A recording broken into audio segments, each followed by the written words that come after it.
सर्वमंगल मांगल्ये शिवे सर्वार्थ साधिके शरण्ये त्र्यंबके गौरी नारायणी नमोस्तुते। चैत्र मास चल रहा है और चैत्र मास के नवरात्रों के विषय में एक आवश्यक संदेश आपको देना है, क्योंकि नवरात्रों में शुभ मुहूर्त में किया हुआ शुभ कार्य हम सभी के लिए मंगलमय है। हम सभी को चाहिए कि नवरात्रे प्रारंभ हों उससे पहले पहले जिन जिन घरों में हम चाहते हैं कि हमारे अपने परिवारीजन प्रसन्न हों, उनको ये शुभ मुहूर्त अवश्य बताएं। नवरात्रि कब से प्रारंभ हो रहे हैं, कलश स्थापना जिन घरों में की जाती है उन घरों में हमें कब कलश स्थापना करनी चाहिए। एक और मैं बात आपको बता देना चाहता हूँ, इस बार बहुत सुंदर संयोग बन रहे हैं नवरात्रों में।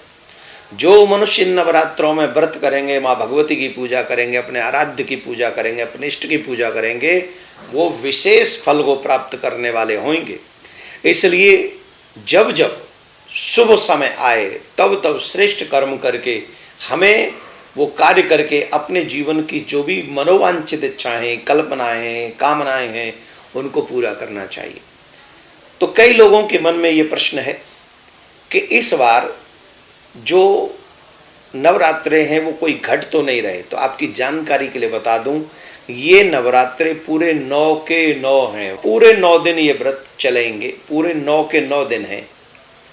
तो हमें इन नवरात्रों में व्रत करने का पूर्ण फल मिलेगा। जो अष्टमी पूजते हैं उन्हें भी, जो नवमी पूजते हैं उन्हें भी पूरा फल मिलेगा।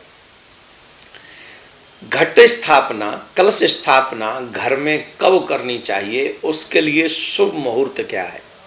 इस शुभ मुहूर्त में घट स्थापना करने पर हमको बहुत बड़ा फल मिलता है, क्योंकि इसी के लिए कहते हैं ये फलदायक होता है। ये जो मंगल कलश है, ये जो घट स्थापना है, अपने आप में बहुत महत्वपूर्ण है। ये सबसे बेस्ट टाइम है जिस समय हमें घट स्थापना करनी चाहिए। मैं आपको बता दूं, काफ़ी लोग आलसी होते हैं, लेट से उठते हैं, विलम्ब से उठते हैं और उनके घर में बुहारू इत्यादि भी पहुंचा इत्यादि भी लेट होता है। पर आपको कम से कम नवरात्रों में अर्ली इन द मॉर्निंग उठना चाहिए और उठकर जल्दी से जल्दी अपनी माँ भगवती की पूजा पर जो भी वंदन आप करते हैं वो आपको अवश्य करना चाहिए। अगर उससे हम कहीं चूक जाएं तो फिर अभिजित मुहूर्त में भी हम ये कलश स्थापना कर सकते हैं। इस बार माँ भगवती नौका पे सवार होकर आ रही है। ये बहुत शुभ है, समृद्धि प्रदान करने वाली हैं। इस सुख समृद्धि प्रदान करने वाली घड़ी को हमें उसका पूर्ण सदुपयोग करना चाहिए। जब आप अष्टमी पूजन कर रहे होंगे या नवमी पूजन, कई घरों में अष्टमी पूजन होता है, कई नवमी पूजन करते हैं और देवी कन्याओं को जिमाते हैं।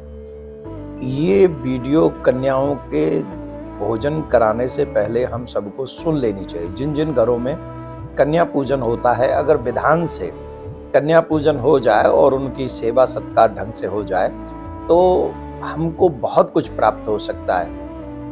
वेद व्यास जी महाराज ने ऐसा लिखा है कि अगर कन्या पूजन, कन्या कितनी आयु की होनी चाहिए, तो 5 साल से लेकर 7 साल या 8 साल, लास्ट 8 साल तक की कन्याओं का पूजन होना चाहिए, भोजन होना चाहिए और निष्ठा पूरी होनी चाहिए। जब कन्या आए तो उनके चरण प्रक्षालन करें, उनको कुमकुम से तिलक करें, उनको वस्त्र इत्यादि जो भी आप लोग करते हैं वो ऑब्वियसली सब करते हैं, तो वो सब होना चाहिए। अब इस कन्या पूजन से हमको क्या क्या प्राप्त होता है, हम क्या प्राप्त कर सकते हैं। इन कन्या के पूजन से व्यक्ति संसार के चक्र से भी छुटकारा प्राप्त कर सकता है, भगवान में प्रेम की प्राप्ति कर सकता है, भगवान से प्रेम हो जाए ऐसा कर सकता है, मोक्ष प्राप्त कर सकता है। धर्म, अर्थ, काम, मोक्ष, चारों फल सहज में उसे प्राप्त हो सकते हैं।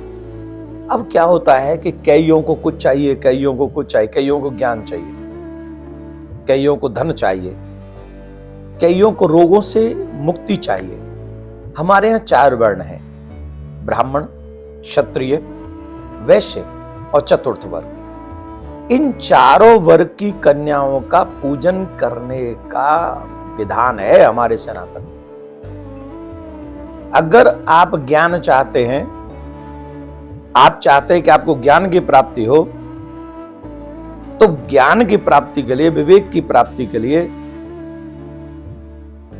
आपको ब्राह्मण वंश में जन्मी हुई कन्याओं का आवाहन करना चाहिए, पूजन करना चाहिए, उनके चरण प्रक्षालन करने चाहिए और फिर द्रव्य दक्षिणा देकर, वस्त्र देकर, उनको भोजन कराकर उनको विदा करना चाहिए।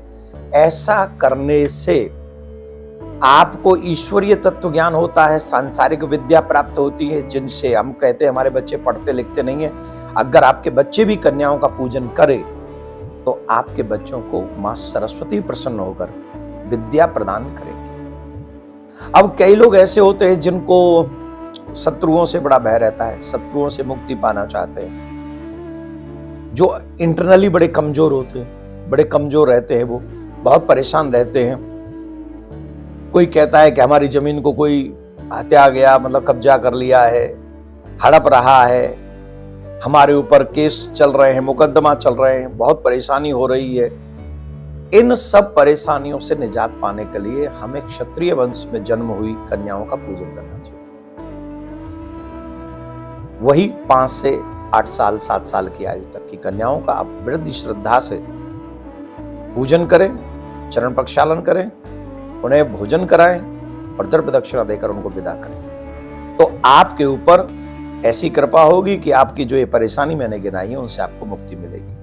अब कोई लोग व्यापार करते हैं लेकिन उनके व्यापार में उनको लाभ नहीं होता है, कहीं उन्हें सफलता नहीं मिलती है, वो हमेशा परेशान होते हैं, काम रुक जाते हैं, कर्ज बढ़ता ही चला जाता है, कर्ज चुकाने में असमर्थ होते हैं।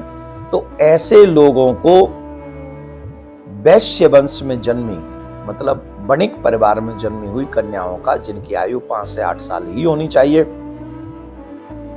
उन कन्याओं का पूजन उनको करना चाहिए विधान से। जो विधान पहले कहा गया, पूर्व में कहा गया, वो इसी विधान से उनका पूजन करना चाहिए, उनको भोजन कराना चाहिए, उन्हें दक्षिणा प्रदान करनी चाहिए। इससे आपके ऊपर कर्ज उतर जाएगा, मां भगवती, मां लक्ष्मी की विशेष कृपा प्राप्त आपको होगी।